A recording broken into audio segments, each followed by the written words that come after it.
Bienvenue à cette exploration de l'actualité du foot. Aujourd'hui, 25 octobre 2025, on se penche sur les toutes dernières infos qui agitent la planète ballon rond, avec un gros plan sur les stars qui font la une. Exactement. Notre mission aujourd'hui, c'est de décortiquer un peu les perfs, les déclarations chocs et puis les moments clés de la journée.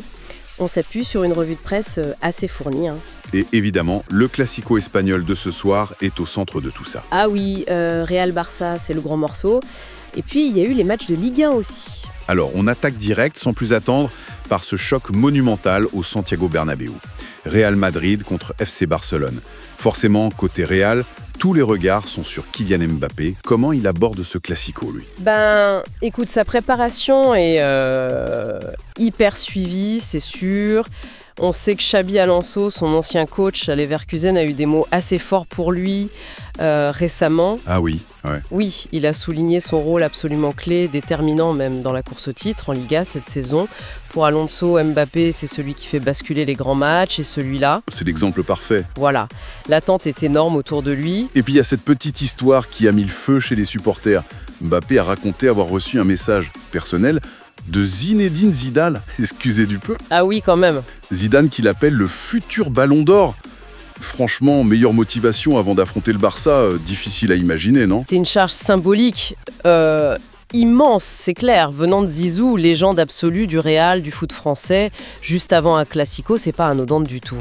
Ça doit galvaniser un joueur, ça. Oui, mais ça ajoute aussi une pression assez dingue, tu imagines?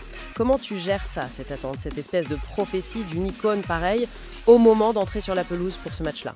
C'est un sacré test psychologique pour Mbappé, ouais. Exactement.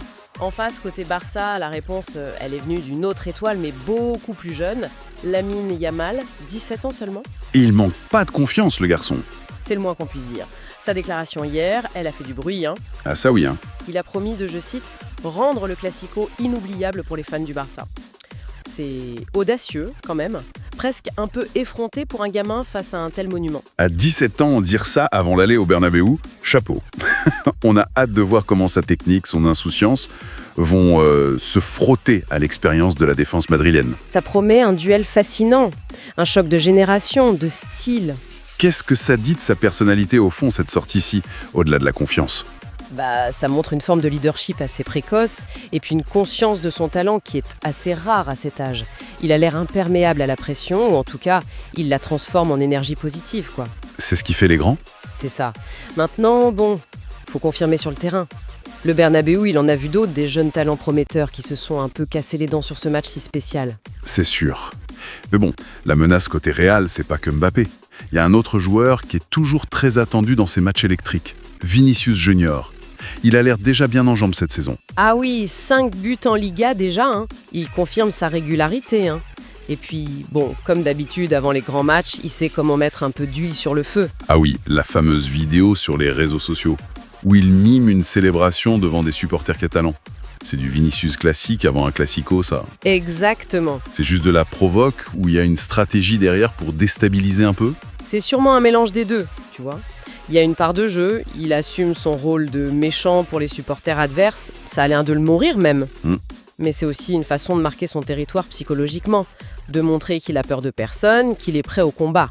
Ça fait partie de la guerre des nerfs de ce match. Et pour le Barça, une nouvelle très importante, c'est au milieu. Le retour de Gavi après sa longue blessure.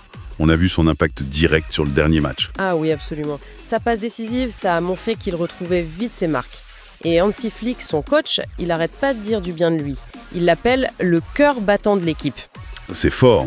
C'est plus qu'un simple retour alors. C'est le retour d'un état d'esprit, ouais. Et tactiquement, ça change quoi pour le Barça d'avoir Gavi au-delà de l'énergie, je veux dire? Tactiquement, Gavi, c'est une intensité folle au pressing déjà. Une capacité à gratter des ballons très haut, à casser les lignes adverses avec ses courses. Il donne aussi une option de passe en plus, entre les lignes. Son retour, ça permet à Flick d'imaginer différentes options au milieu, peut-être plus agressives. Ça pourrait être clé face à la maîtrise technique du Real. C'est un vrai plus. On reste en Espagne, mais on change de club. Non, pardon, on traverse les Pyrénées, Vittel, direction Paris. Le PSG, qui jouait contre Brest aujourd'hui, et là, un homme a particulièrement brillé. Achraf Hakimi. Mais comment? Il marque le but de la victoire, et pas n'importe comment. Une frappe surpuissante. La lucarne. En pleine lucarne, ouais. Après un 1-2 hyper rapide avec Vitinha, c'est la classe mondiale. Avec ce but, il en met à quoi? 4 buts et 5 passes décisives. C'est ça. Pour un défenseur. C'est juste ahurissant. Les supporters parisiens l'appellent l'arme fatale sur les réseaux. On comprend pourquoi. Comment t'expliques cette efficacité offensive? C'est juste son talent ou le système de jeu qui le met en valeur? C'est un peu des deux, je pense. Hakimi, il a des qualités naturelles qui sont juste exceptionnelles. Vitesse, technique, qualité de frappe. Oui. Mais c'est vrai que le système de Luis Enrique, avec les ailiers qui rentrent souvent à l'intérieur, ça lui libère un boulevard sur son côté droit. Il joue quasiment comme un ailier, en fait. Et son entente avec les milieux, les attaquants, on l'a vu avec Vitinha aujourd'hui, elle est de mieux en mieux. C'est pas juste un défenseur qui marque, c'est vraiment une pièce maîtresse de l'attaque parisienne. Et justement, son complice sur ce but, Vitinha. Lui aussi, il est sous les projecteurs. Il fait un début de saison assez remarquable. Oui, passeur décisif, donc Vitinha, il impressionne par sa vision du jeu, sa justesse technique, sa capacité à dicter le rythme du match. Son évolution depuis qu'il est arrivé est spectaculaire. C'est devenu le patron du milieu, non? On peut le dire, oui, le vrai métronome. Certains commencent même à le comparer à Pedri, tu vois, pour cette façon d'organiser, de trouver la passe juste. Et la comparaison qui fait encore plus jaser, c'est celle de Luis Enrique lui-même. En conf de presse, il l'a carrément comparé à Xavi Hernandez. Excusez du peu. C'est un sacré adoubement, ça. Venant de Luis Enrique, qui a coaché Xavi, qui connaît ce profil par cœur, la comparaison, elle a un poids énorme. Ça montre la confiance qu'il a en lui. Après, C'est peut-être un peu tôt. certains le diront, oui, que Xavi, bon, c'est une légende, une carrière incomparable. Qu'est-ce que t'en penses, toi? Est-ce que ça met pas une pression dingue sur Vitinha, cette comparaison? C'est une excellente question. Ça peut être à double tranchant, c'est sûr. D'un côté, c'est une reconnaissance incroyable, ça peut le booster. De l'autre, être comparé à Xavi si tôt, ça place la barre très très haut. Chaque passe va être scrutée. Exactement. Chaque décision, à lui de montrer sur la durée qu'il peut assumer ce statut. Et si Vitinha, c'est le métronome, il y a une autre star parisienne qui fait parler, mais dans un registre différent. C'est Ousmane Dembélé. Fraîchement sacré Ballon d'Or 2025. La consécration suprême, le meilleur joueur du monde sur l'année. Historique pour lui. Voilà. Mais à peine couronné, paf, une polémique éclate. Ah bon? Apparemment, certains sponsors seraient un peu réticents à le mettre en avant. Ils jugeraient son image moins glamour que celle d'autres stars, comme Mbappé par exemple. C'est quand même paradoxal, après avoir reçu le titre ultime, non? Très paradoxal, oui. Et ça a lancé un débat assez vif, notamment sur X, l'ancien Twitter. Qu'est-ce qui compte le plus aujourd'hui dans le foot business?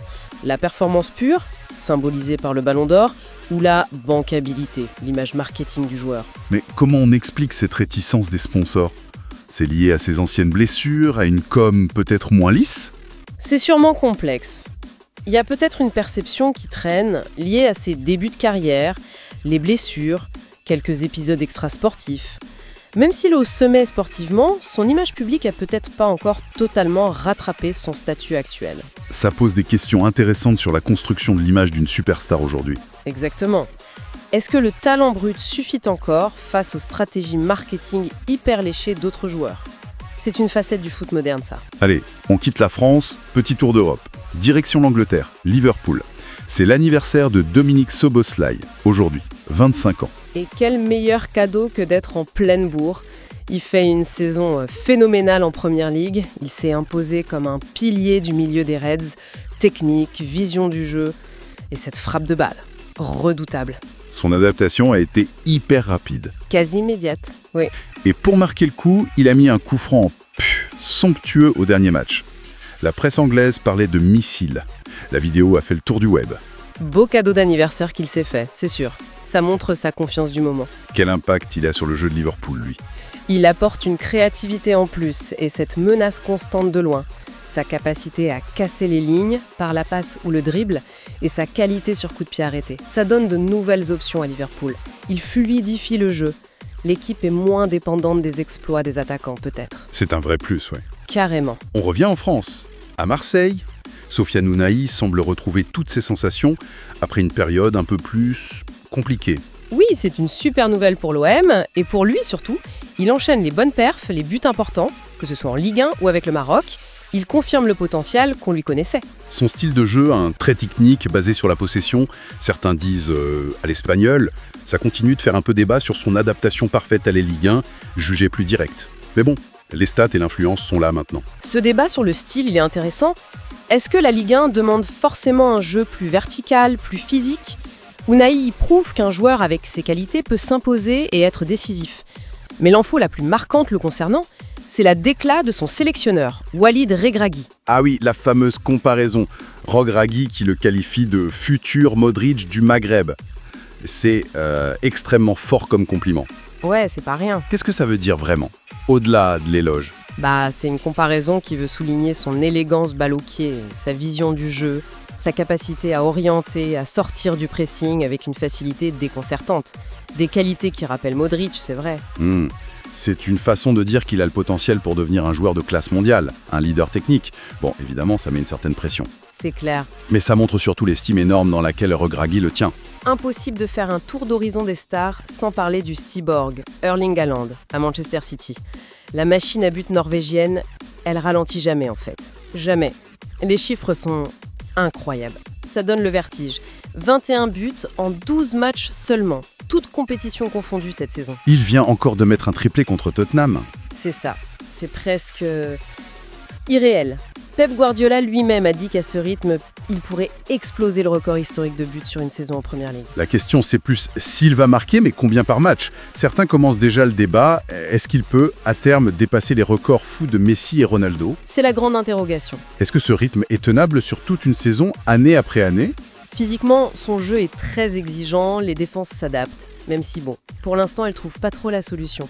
Maintenir une telle efficacité sur 10 ans comme Messi et Ronaldo, c'est un exploit absolu. Oui. Mais Haaland, il a cette concentration totale sur le but et une équipe construite pour le servir. Le débat est passionnant, c'est sûr. Restons avec les buteurs d'exception. On file en Allemagne, au Bayern Munich avec Harry Kane. Kane, lui, il s'est parfaitement adapté à la Bundesliga. Il empile les buts. Il vient de mettre une réalisation superbe contre Wolfsburg ce week-end, une frappe de 30 mètres. Ah oui, j'ai vu ça. Il est tranquille en tête du classement des buteurs. Son passage au Bayern, sportivement, c'est une réussite totale. Mais voilà, le feuilleton des rumeurs ne s'arrête jamais. Il y a des bruits qui persistent sur un possible retour en Première Ligue. Peut-être en 2026 ? Qu'est-ce qui pourrait le motiver à revenir alors qu'il cartonne en Allemagne ? Plusieurs choses, sans doute. L'attrait de la Première Ligue, que beaucoup voient comme le meilleur championnat. L'envie de battre le record de buts d'Alan Shearer en PL, ça il l'a jamais caché. C'est vrai. Peut-être des raisons plus perso, familiales aussi. Et puis il y a l'appel du pied, surtout des supporters de Tottenham, qui rêveraient de le revoir. Même s'il gagne des titres avec le Bayern, l'Angleterre, ça reste chez lui. On termine ce panorama avec une légende vivante qui continue de faire l'actu, Lionel Messi, du côté de l'Inter Miami. À 38 ans, l'Argentin, il défie le temps. L'info principale qui date du 19 octobre, c'est qu'il serait tout proche de signer une prolongation de contrat historique avec Miami jusqu'en 2027. Waouh ! Avec un salaire qui battrait, encore une fois, tous les records en MLS. L'effet Messi ne s'essouffle pas du tout aux États-Unis alors. Son arrivée, c'était un séisme médiatique et sportif. Cette prolongation, ça montre qu'il s'inscrit dans la durée là-bas. C'est quoi son impact réel sur le développement du soccer aux US au-delà de l'engouement du début ? Son impact est colossal et ça dépasse largement le terrain. Il attire de nouveaux fans, de nouveaux sponsors, il fait grimper la valeur des droits TV de la MLS et il inspire toute une génération de jeunes joueurs américains. C'est un vrai ambassadeur. Exactement. Il est devenu l'ambassadeur du soccer dans un pays où ce sport cherchait encore sa place au sommet. Sa présence, elle légitime la MLS sur la scène mondiale. C'est un phénomène culturel autant qu'un coup marketing et sportif exceptionnel. On mesure peut-être pas encore l'impact qu'il aura eu à long terme. Quel tour d'horizon fascinant!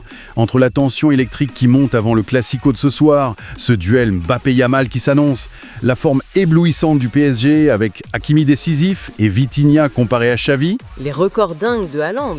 La polémique autour du Ballon d'Or de Dembélé, les retours en forme de Gavi ou Unai, et puis les légendes Kane et Messi qui continuent d'écrire leur histoire. L'actu foot est incroyablement riche en ce moment. Ce qui est frappant, oui, c'est cette concentration de talents, d'enjeux, de disputes, de narratifs qui s'entremêlent partout en Europe et même au-delà.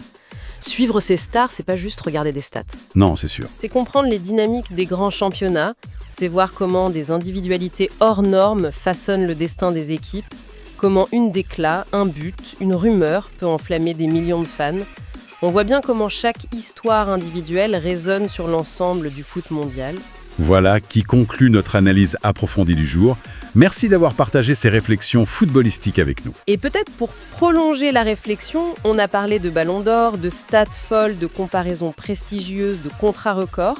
Mais au fond, qu'est-ce qui définit vraiment l'impact durable d'un joueur ? Est-ce que c'est seulement les trophées et les chiffres ? Ou bien c'est aussi l'émotion qu'il procure, l'influence qu'il a sur le jeu lui-même ou l'inspiration qu'il représente pour les générations futures ? C'est une question ouverte qui résonne pas mal quand on regarde toutes ces trajectoires de stars.